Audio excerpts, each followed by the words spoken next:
नमस्कार दोस्तों, गवर्नमेंट के द्वारा जीएसटी 3B को अमेंड कर दिया गया है और कुछ नए क्लोजेज डाले गए हैं। इसके लिए नया नोटिफिकेशन जारी किया गया है, जिसके बारे में कि हम इस न्यूज़ में डिस्कशन करेंगे। दोस्तों, यदि आप जीएसटी 3B देखते हैं तो वहाँ पे टेबल 3.1 दिया गया है, यानी कि डिटेल ऑफ आउटो supply and inward supply liable to reverse charge. यहाँ पे 3.1 के अंतर्गत क्लोज डी दिया गया है, inward supply liable to reverse charge. एक तो इस हेडिंग को चेंज किया गया है दोस्तों, और इसके बाद 3.1 के बाद नया टेबल इंसर्ट किया गया है दोस्तों, जहाँ पे लायबल टू रिवर्स चार्ज लिखा गया था। अब यहाँ पे other than those covered in 3.1.1 जो वो इंसर्ट किया गया है, और 3.1 के बाद नया टेबल 3.1.1 जो इंसर्ट किया गया है, यानी कि detail of supply notified under subsection 5 section 9 of the central goods and service tax act 2017 and corresponding provision in the integrated goods and service tax oblique union territory goods and service tax oblique state goods and service tax act.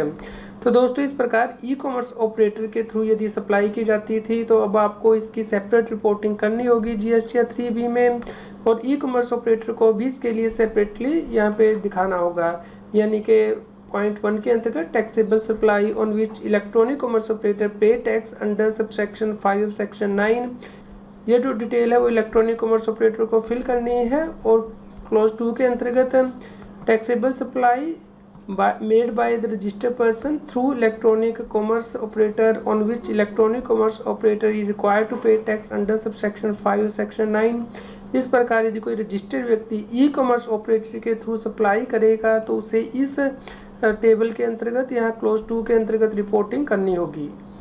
इसके अलावा दोस्तों, आप 3.1A यानी कि जो auto taxable supply दिखाते थे उसकी आपको फर्दर ब्रेकअप देनी होती थी टेबल 3.2 में, यानी कि out of the supply shown in 3.1A above आपने जो इंटरस्टेट सप्लाई की थी अनरजिस्टर्ड पर्सन को,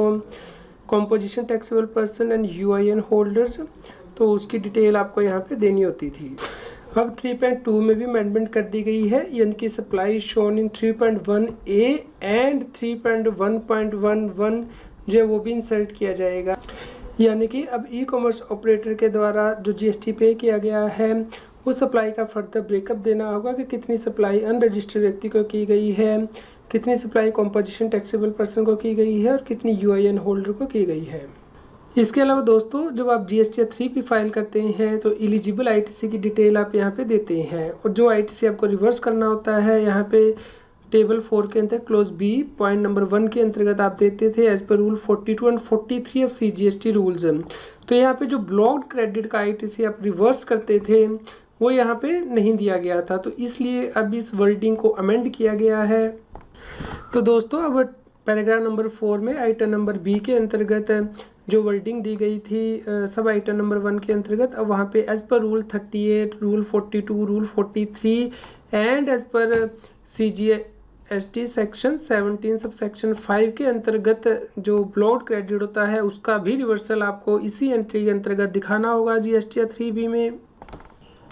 इसके अलावा दोस्तों, यहाँ पे टेबल नंबर 4 एलिजिबल आईटीसी के अंतर्गत जो ये पॉइंट नंबर D दिया गया है इन एलिजिबल आईटीसी, इसकी अब हेडिंग को चेंज किया गया है, और इसके साथ ही यहाँ पे जो सब पॉइंट 1 एंड सब पॉइंट नंबर 2 दिए गए हैं इन्हें भी चेंज किया गया है। तो दोस्तों, यहाँ पे जो हेडिंग चेंज की गई है आइटम नंबर D के अंतर्गत अब अदर डिटेल्स कर दिया गया है, और सब पॉइंट नंबर 1 के अंतर्गत अब आईटीसी रिक्लेम्ड विच वर रिवर्स्ड अंडर टेबल 4B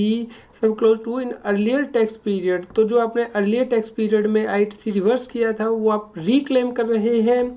तो वो यहाँ पे आएगा। इसके अलावा सब आइटम नंबर 2 के अंतर्गत भी जो हेडिंग चेंज कर दी गई है, यानी कि ineligible ITC under section 16 sub section 4 and ITC restricted due to place of supply provisions, तो ये हेडिंग सब्स्टिट्यूट की गई है।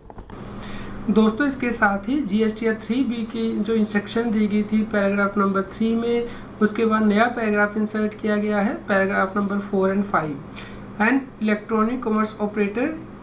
shall not include in 3.1A above the supply on which the e-commerce operator is required to pay tax under subsection 5 section 9 of the Central Goods and Service Tax Act 2017 and shall report such supplies in 3.1.1 above A registered person making supply through an e-commerce operator shall not include in 3.1a above the supply on which the e-commerce operator is required to pay tax under subsection 5 of section 9 of the Central Goods and Service Tax Act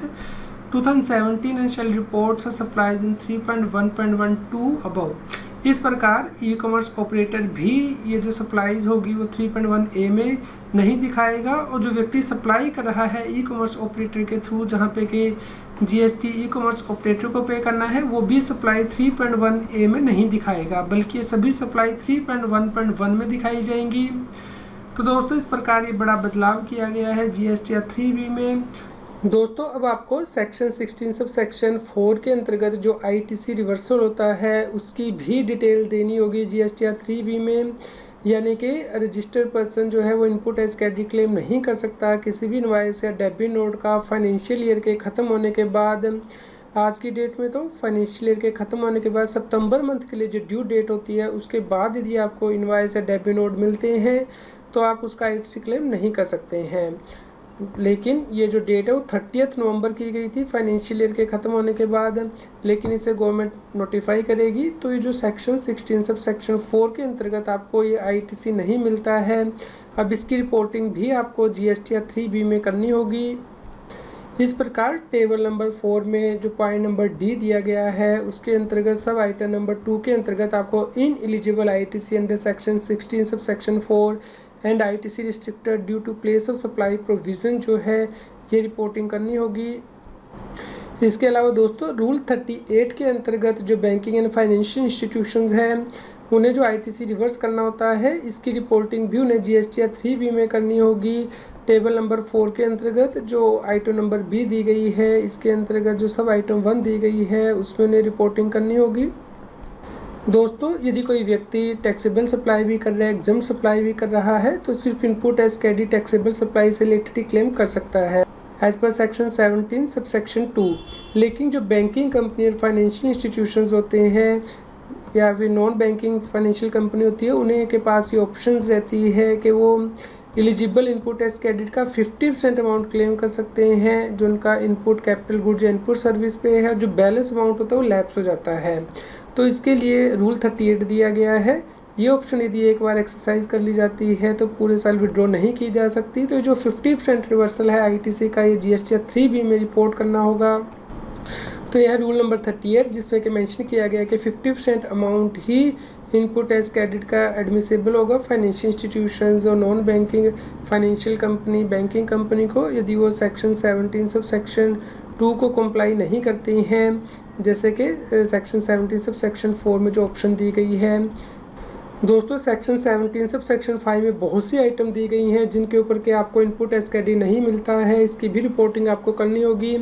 जैसे कि motor vehicle जहाँ पे कि seating capacity not more than 13 persons है,